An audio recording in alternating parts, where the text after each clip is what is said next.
That you're going to have some ups and you're going to have some downs. But during those down moments, that's where the growth takes place. That's where the work is. See, anybody can feel good when they have their health, their bills are paid, they have happy relationships. Anybody could be positive then. Anybody can have a larger vision then. Anybody can have faith under those kinds of circumstances.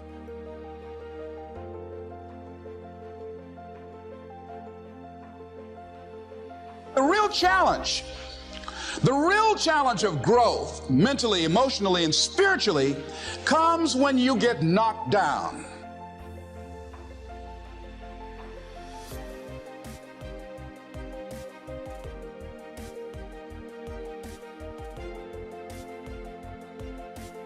Now, their willpower is working probably very well, but it is directing them toward the expression of the old unwanted image that they're still emotionally involved with. See, the old image is being expressed through the behavioral patterns that'll cause the repeated manifestation of the old image.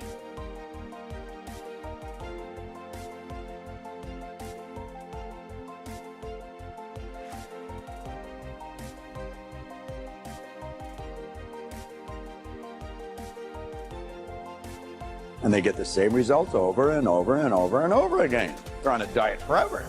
The individual's real problem is a lack of understanding of what is causing the results that they're getting in their life.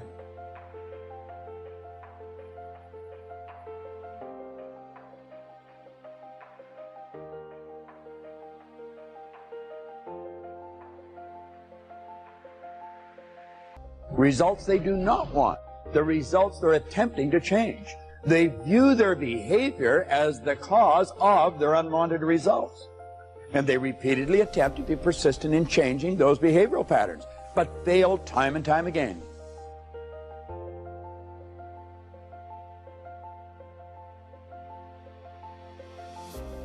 The margin for error is so small. I mean, 1/2 a step too late or too early, and you don't quite make it.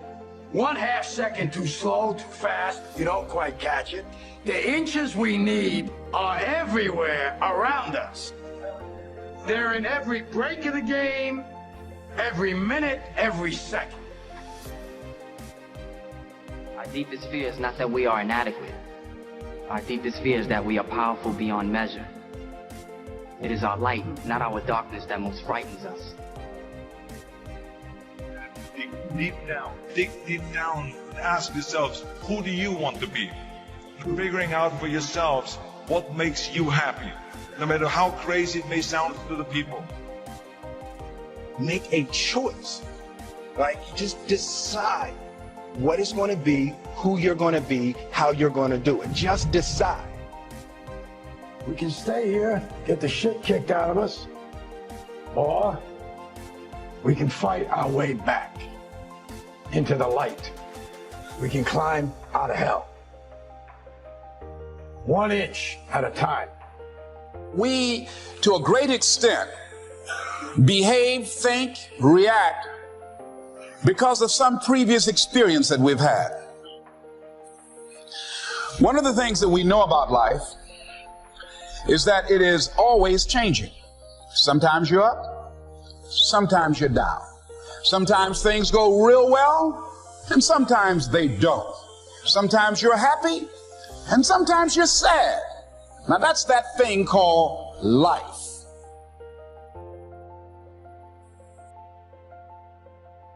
But you're going to have some ups and you're going to have some downs.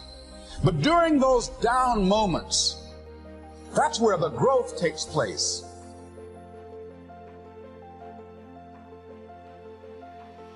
Anybody can feel good when they have their health, their bills are paid, they have happy relationships. Anybody can be positive then. Anybody can have a larger vision then. Anybody can have faith under those kinds of circumstances. The real challenge of growth, mentally, emotionally, and spiritually, comes when you get knocked down.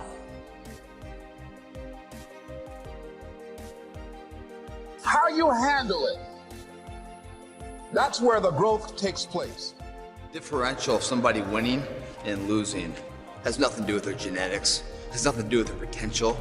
It's their perseverance, always showing up. A person that's willing to gamble it.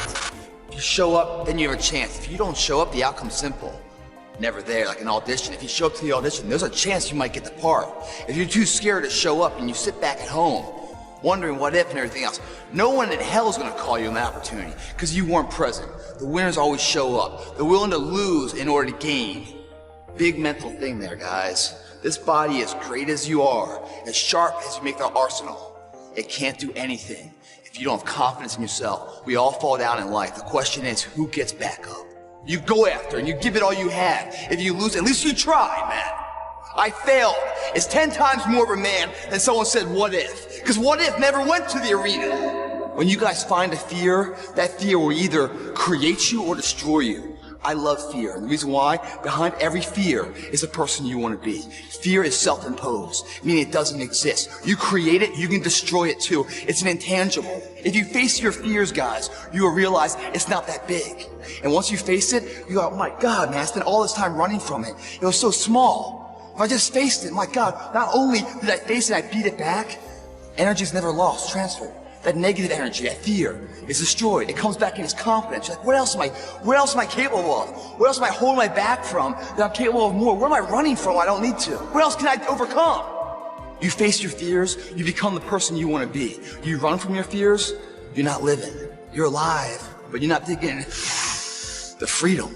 You're not running the day. The day's running you. You always be the fucking servant, not the master, guys. If you find a fear, the quickest, the easiest way you can beat it is initially, right when it comes in. If you allow it to sit, it will grow roots and start breaking you down, destroying the potential of the person you can be. Again, the champions, guys. It's not their potential, it's not their genetics. It's their perseverance to always show up, always willing to fail, because in failure, that's part of success. Success is not, a marathon of life with just ups. Success is formulated through failures. Through facing your fears, through falling down and getting back up. That's what creates the champion. Success does not define us. We define the success. Are you going through it or are you growing through it? Are you bigger and better because of it? Because it's not going to leave you until you grow through it. As you're in the process of reinventing your life, write a description of the kind of person that you want to be. What are the things that you must overcome? What qualities about your personality you know that you're going to have to change because those particular characteristics are liabilities to you? What are your assets? What are your strong points? Take full responsibility for your life. Accept where you are and the responsibility that you're going to take yourself where you want to go. When you're attempting to change behavior, your persistence must be continually connected to your desired vision. A vision that you're emotionally involved with. Your intellectual factors hold the potential for enormous good when they're properly employed. However, you must remember that everything has an opposite. And any one of your intellectual factors can turn without warning into a destructive, lethal enemy when they're not directed towards the results that are wanted. You see, it's not difficult to find an individual who's persistently doing what they don't want to do and achieving results they don't want to achieve. A lack of persistence is not their problem.